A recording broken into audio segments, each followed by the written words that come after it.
حیا، ایمان، یہ دونوں جوڑوے ہیں۔ ایمان ہے تو حیا ہے، حیا ہے تو ایمان ہے۔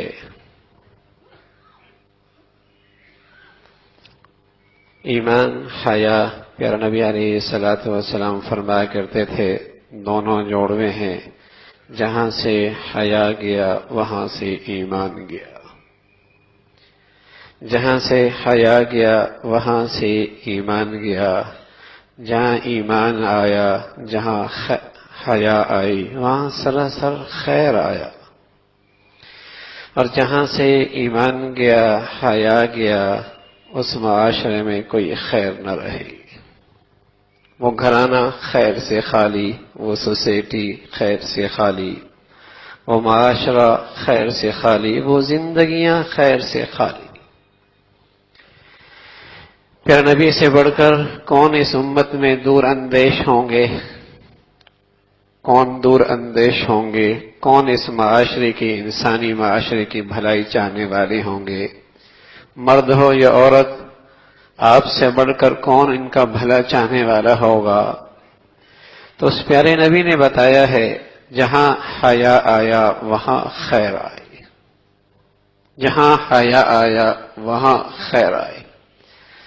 تو میرے عزیزو، حیا انسانی معاشرے کا، اسلامی معاشرے کا ایک بہت بڑا جوہر ہے۔ الحیاء من الایمان، الحیاء من الایمان، حیا تو ایمان سے ہے، حیا تو ایمان سے ہے۔ اس لیے حیا کا دشمن ایمان کا دشمن ہے، حیا کا دشمن اہل ایمان کا دشمن ہے۔ اس لیے اللہ رب العزت نے بتلایا ہے کہ ان الذین یحبون ان تشیع الفاحشہ فی الذین آمنوا لہم عذاب علیم فی الدنیا والآخرہ۔ جو اس بات کو پسند کرتے ہیں کہ وہ ایمان والوں میں بے حیائی کو فروغ دیں، جو اس بات کو پسند کرتے ہیں کہ اہل ایمان میں بے حیائی کو فروغ دیں، ان کے لیے دردناک عذاب ہے، دنیا میں بھی آخرت میں بھی۔ جب یہ قرآن کی آیت اتری تھی تو مدینہ کا منورہ کا ایک محدود معاشرہ، محدود سوسائٹی، ایک مخصوص واقعہ، لیکن اس قرآن کی آیت کی تفسیر بہت وسیع۔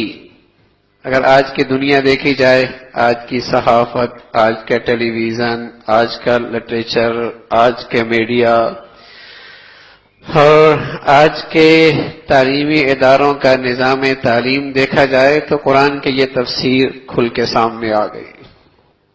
اگر آج کا لٹریچر، آج کا ذرائع ابلاغ، آج کا میڈیا، آج کا ٹیلی ویژن، آج کا ریڈیو، آج کا ناول اور آج کا تعلیمی اداروں کا ماحول دیکھا جائے تو یہ آیت کی تفسیر ایک معجزہ لگتی ہے، یہ آیت ایک معجزہ لگتی ہے۔ اس کا یہ اعجاز ہے کہ اس کی آج تفسیر ساری دنیا بنی ہوئی ہے۔ ان الذین یحبون ان تشیع الفاحشہ، جو لوگ اس بات کو پسند کرتے ہیں کہ ایمان والوں میں وہ بے حیائی کو فروغ دیں۔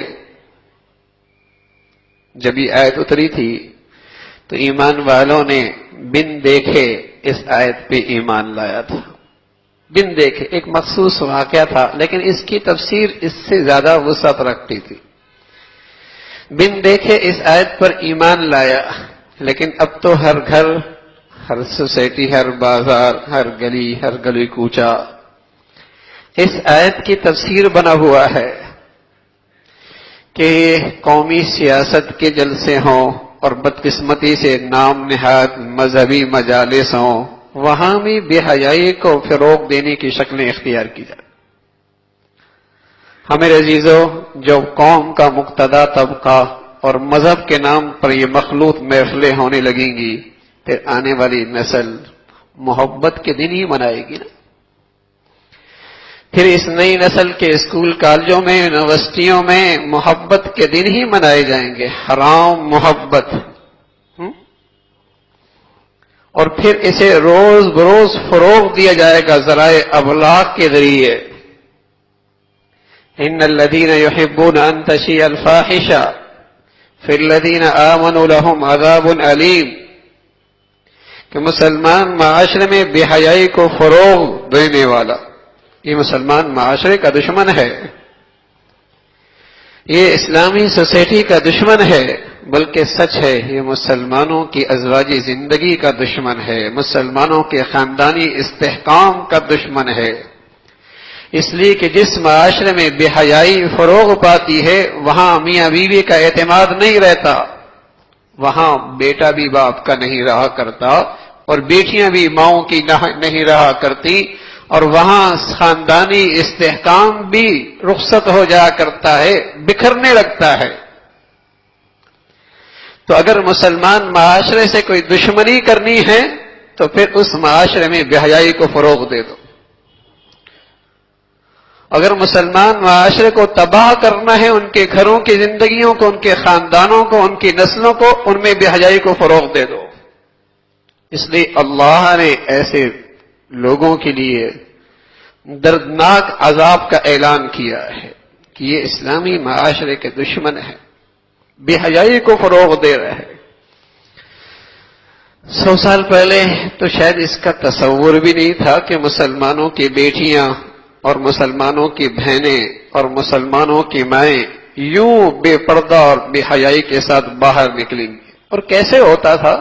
اس لیے کہ ان کے سامنے اپنے نبی کا حکم تھا، اللہ کا کلام ان کے سامنے تھا، اس اللہ نے کہا ہے، اللہ کے نبی کے ذریعے بتلایا ہے، یا ایھا النبی قل لازواجک وبناتک ونساء المؤمنین یدنین علیہن من جلابیبہن، اے نبی آپ اپنی بیویوں سے، اپنی بیٹیوں سے اور ایمان والی عورتوں سے کہہ دیجئے یہ اپنی اوڑنیاں جھکا لیں، جب انہیں باہر نکلنے کی ضرورت پڑے تو اپنے چہرے پہ پردہ ڈال کے نکلیں، یدنین علیہن من جلابیبہن ذالک ادنی ان یعرفن فلا یؤذین، یہ پہچان ہو جائے کہ یہ مسلمان آزاد عورتیں ہیں۔ تو اس کا تصور نہیں تھا کہ مسلمانوں میں مرد عورت کا اختلاط ہو، لیکن میں عرض کر رہا ہوں میرے عزیزو، جب قومی سطح پہ ان کے جلوس ہوں یا جلسے، ان کے مذہبی جلسے ہوں یا کچھ، جب وہ اس انداز سے مخلوط محافل قائم ہونے لگی تو پھر نئی نسل تو ایک قدم آگے بڑھ رہی ہے، تیزی کے ساتھ یہ بہرائی فروغ پا رہی ہے، اور سبھی جانتے ہیں اس کے نتائج بد میرے معاشرے میں کیا پڑ رہا ہے۔ پہلے سننے میں آتا تھا میاں بیوی میں ناچاقی ہو گئی، طلاق تک آواز بات پہنچ چکی ہے، لیکن میرے عزیزو اب تو ہر دوسرے گھر کا تماشا یہی لگتا ہے۔ کتنے ارمانوں سے ایک ماں اپنی بیٹی کو رخصت کرتی ہے، لیکن خوشیاں کتنی دیکھتی ہے۔ کتنے امیدوں سے ایک باپ اپنے گھر میں اپنے بیٹی کی بیوی اور بہو لے کے آتا ہے، لیکن اس گھر میں محبتوں کے پھول کتنے کھلتے ہیں۔ ہاں میرے عزیزو، جس معاشرے میں مرد عورت کا آزادانہ میل جول ہوگا وہاں کبھی گھر نہیں بنا کر، وہاں کبھی میاں بیوی میں اعتماد کی فضا نہیں ہو سکتی، کبھی وہاں محبتوں کے پھول نہیں کھل سکتے۔ پہلے کوئی اکا دکا بات آتی تھی میرے عزیزو، لیکن اب تو ہر دوسرے گھر کی کہانی یہی نظر آتی ہے۔ عدالتوں میں دیکھیے تو سوائے خلا کے اور کوئی کیسز کوئی نہیں، دارالفتاء میں جائیے تو ایسا لگتا ہے پوری قوم طلاق پہ آ چکی ہے۔ ہاں میرے عزیزو، جب میرے نبی کی دی ہوئی ہدایات کے مطابق زندگی نہیں گزرے گی اور بے حیائی کا حوصلہ، بے حیائی کے اس نظام کی حوصلہ افزائی ہوگی، ہاں جب اس کی حوصلہ افزائی ہوگی اور اس کے فروغ پر کوئی رکاوٹ نہیں کہ بیٹا ہے کوئی بات نہیں، بیٹی ہے کوئی بات نہیں، یونیورسٹی نے بلایا ہے، کالج میں آج پارٹی ہے، جب بڑے اپنی سر کی آنکھوں کے سامنے یہ گندگیاں دیکھتے رہیں گے تو پھر اس کی تباہی بھی اپنے گھروں میں دیکھیں گے، پھر اس کی بربادی بھی دیکھیں گے۔ جس معاشرے میں یہ گندگی فروغ پاتی ہے وہاں گھروں کا سکون رخصت ہو جاتا ہے، شاید اس 100 سالہ کے اندر جتنا اس نے مادی ترقی مسلمان نے کی ہے اس کا تصور بھی نہیں ہے، لیکن جتنی بے چینی اور بے سکونی اس کے گھروں میں آئی ہے شاید اس کا بھی تصور نہیں تھا۔ ہاں، یہ ترقی اپنے ساتھ ساتھ بے حیائی بھی لے کے آئی ہے۔ یہ جس قدر دولت بڑھتی چلی گئی، جسم کا لباس اترتا چلا گیا، دوپٹہ جاتا چلا گیا، گھروں کے اندر سے بیٹیاں بہنیں بے حجابانہ انداز میں نکلنا شروع ہو گئی، جس کا کبھی تصور نہیں تھا۔ شریف گھرانوں کی مجالس بھی اب ان کے ہاں بھی مرد عورت کا الگ الگ نشستوں کا رواج ختم ہوتا چلا جاتا۔ کیوں؟ اس لیے کہ یہ بے حیائی، یہ تعلیم یافتہ ہونے کا، ماڈرن ہونے کا، روشن خیال ہونے کی بڑی علامت ہے۔ ہم کیوں پیچھے رہیں؟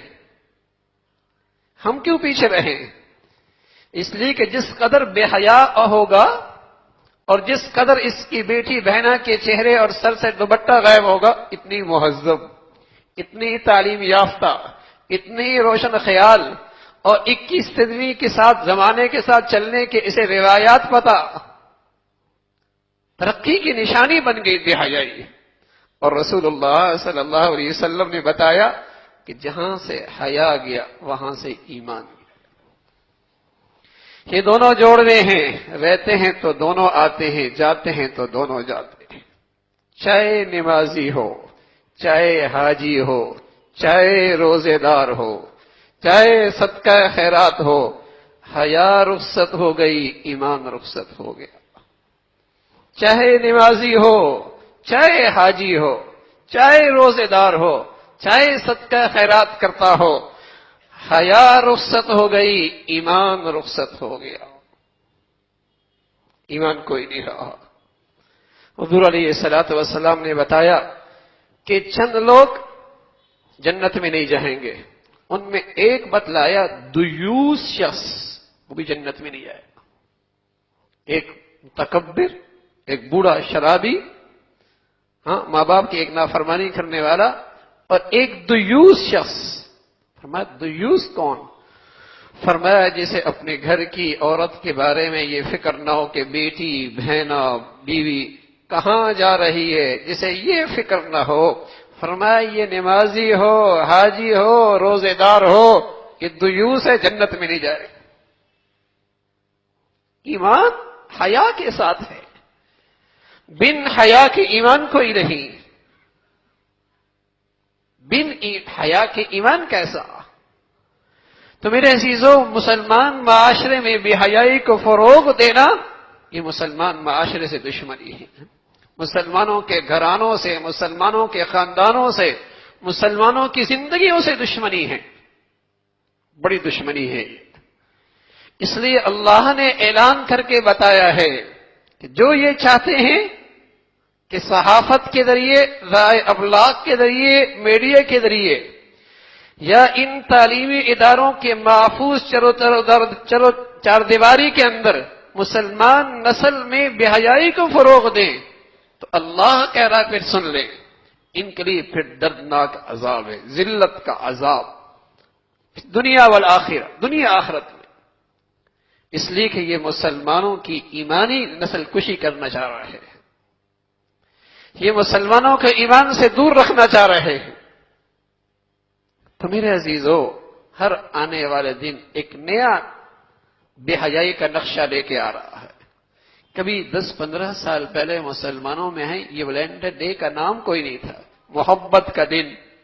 ہاں، مسلمان اس سے خوب جانتا تھا کہ وہ اپنی ماں سے محبت کرتا تھا، بہن کو عزت دیا کرتا تھا، ان کا اپنے میاں بیوی کا ایک محبت کا رشتہ تھا۔ مسلمان کا ہر دن یوں محبت میں گزرا کرتا تھا۔ لیکن مغرب کی آئی ہوئی یہ گندگیاں، جس کا مسلمان معاشرے میں پہلے تصور نہیں تھا، ایسی فروغ پا رہی جیسے مسلمانوں کے صدیوں کی روایات یہی ہے، صدیوں کے لگتا ہے روایت یہی ہے۔ اس کے ذرائع ابلاغ دیکھیے، اس کی تعلیمی اداروں دیکھیے، اس کی نئی نسل کے رنگ رلیاں دیکھیے، اور بڑوں کی آنکھوں کے سامنے یہ سب کچھ ہو رہا۔ ہمیں عزیزو، اگر اس کے آگے بند نہ باندھا تو میرے عزیزوں کل وہ ہوگا کہ باپ خون کے آنسو روئے گا لیکن اپنی اولاد کو روک نہ پائے گا، اور ہو بھی رہا ہے۔ بڑے دکھ لے کے آتے ہیں بسا اوقات، بڑے دکھی اور ایسی عبرتناک نقشے بسا اوقات زبان پہ لانا بھی مشکل ہے، لیکن وہ ہمارے معاشرے میں ہو رہے ہیں۔ لیکن میرے عزیزوں اگر بند نہ باندھا تو یہ معاملہ اس سے بھی آگے جائے گا، یہ معاملہ اس سے بھی آگے جائے گا۔ ہر شخص ذمہ دار ہے اپنے اپنے دائرہ کار میں، جہاں اس کی بات سنی جاتی ہے، اس کی بات کا لحاظ ہے، جہاں اسے اختیار ہے، وہاں یہ دیکھیں کہیں وہاں بے حیائی تو فروغ نہیں پا رہی۔ اپنی نسل کو یہ بھی دیکھا جائے کہ جن اداروں میں ہماری نسل پڑھ رہی ہے، تعلیم کا تعلق بے حیائی سے کیا؟ کوئی مولوی کہہ دے کہ میاں سلوار ٹکنے سے اوپر کر لو،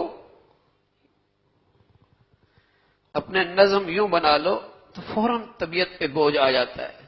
اس کا کیا تعلق ہے؟ اتنی انتہا پسندی بھی نہیں ہونی چاہیے۔ تو یہ سبق ان تعلیمی اداروں بھی ہم دینے کے لیے جائیں نا کہ اس بے حیائی کے ساتھ ہی کیا تعلیم ہو سکتی ہے؟ کیا ہماری نسل کے لیے تعلیم کے لیے بے حیائی کا اختیار کرنا ہی ضروری ہے؟ اس کا تعلیم سے کیا تعلق ہے؟ لیکن میرے عزیزوں جب بڑے ذمہ دار ہتھیار ڈالتے ہیں تو پھر نئی نسل کو تو دشمن اچک لیتا ہے۔ یہ تخریبی قوتیں جن کے پاس اس وقت ذرائع ابلاغ کا سب سے بڑا ہتھیار ہے، جن کے پاس اس وقت بے حیائی پھیلانے کے سارے وسائل موجود ہیں، پھر یہ نسل ہماری نسل نہیں رہنے دیں گے، پھر یہ نئی نسل ہماری نہیں رہے گی۔ سچ عرض کر رہا ہوں، نہ اسلام کی رہے گی، نہ اس وطن عزیز کی رہے گی، نہ ماں باپ کی رہے گی۔ پھر یہ نئی نسل نہ اسلام کی رہے گی، نہ اس وطن عزیز کی رہے گی، اور نہ اس ماں باپ کی رہے گی۔ یہ ہو ہی نہیں سکتا میرے عزیزوں۔ جو رب کی نہ ہو وہ ہماری کیسے رہ سکتی ہے؟ وہ ماں باپ کی کیسے رہ سکتی ہے؟ وہ تو پھر ایسی ہوتی ہے کہ جب اماں ابا اسے بچپن میں کسی جگہ چھوڑ کے آ جاتے ہیں اور باپ بھی ملازمت میں نکل گیا، ماں بھی ملازمت پہ نکل گئی، بچوں کو پالنے والے کوئی اور، جب یہ بوڑھے ہوتے ہیں تو وہ بھی انہیں اولڈ ایج ہوم میں پھینک کے آ جاتے ہیں کہ ادلا بدلا ہو گیا، بچپن میں آپ نے ہمارے ساتھ ایسا کیا، بڑھاپے میں ہم آپ کے ساتھ ایسا کریں۔ پھر تو یہی منظر ہوگا، پھر تو وہ مغرب کی ساری گندگیوں کا رواج گلی بازاروں میں نظر آئے گا۔ اور سچ عرض کر رہا ہوں، مسلمان معاشرے سے اس سے دور کا بھی تعلق۔ مسلمان معاشرہ، عفت، پاک دامنی، حیا، یہ اس کا جوہر ہے۔ اس کی مردوں میں حیا، اس کی عورتوں کے چہروں پہ حیا کی چادر۔ وہاں مرد عورت کا اختلاط حرام۔ وَإِذَا سَأَلْتُمُوهُنَّ شَيْئًا فَاسْأَلُوهُنَّ مِنْ وَرَاءِ حِجَابٍ۔ ایک طرف محمد رسول اللہ کہ وہ پیارے جانثار جن کے دل و دماغ میں سوائے تقوی کے اور کچھ نہیں، وہ کھڑے ہیں، اور دوسری طرف امت کی سب سے مقدس مائیں بہنیں، حضور علیہ الصلوۃ والسلام کی ازواج۔ لیکن قرآن کیا کہہ رہا؟ وَإِذَا سَأَلْتُمُوهُنَّ شَيْئًا فَاسْأَلُوهُنَّ مِنْ وَرَاءِ حِجَابٍ۔ اگر ان مردوں کو ان عورتوں سے کچھ لینے کی ضرورت پڑے تو بیچ میں پردہ حائل کرو۔ سبحان اللہ، بیچ میں پردہ حائل کرو۔ اس سے زیادہ مقدس اور پاک باز ہستیاں کوئی نہیں، اور اس سے بڑھ کر پاک باز عورتیں کوئی نہیں، لیکن اسلام وہاں حیا کا سبق دے رہا۔ وَإِذَا سَأَلْتُمُوهُنَّ فَاسْأَلُوهُنَّ مِنْ وَرَاءِ حِجَابٍ، بیچ میں پردہ حائل کرو۔ تو میرے عزیزو، حیا ہے تو ایمان ہے، حیا ہے تو اسلام ہے، حیا اور ایمان ہے تو ہمارے گھر بھی ہیں، خاندان بھی ہیں، زندگیاں بھی ہیں، دنیا آخرت بھی ہے۔ اللہ رب العزت حیا والی، ایمان والی زندگی نصیب فرمائے۔ وآخر دعوانا ان الحمد للہ رب العالمین۔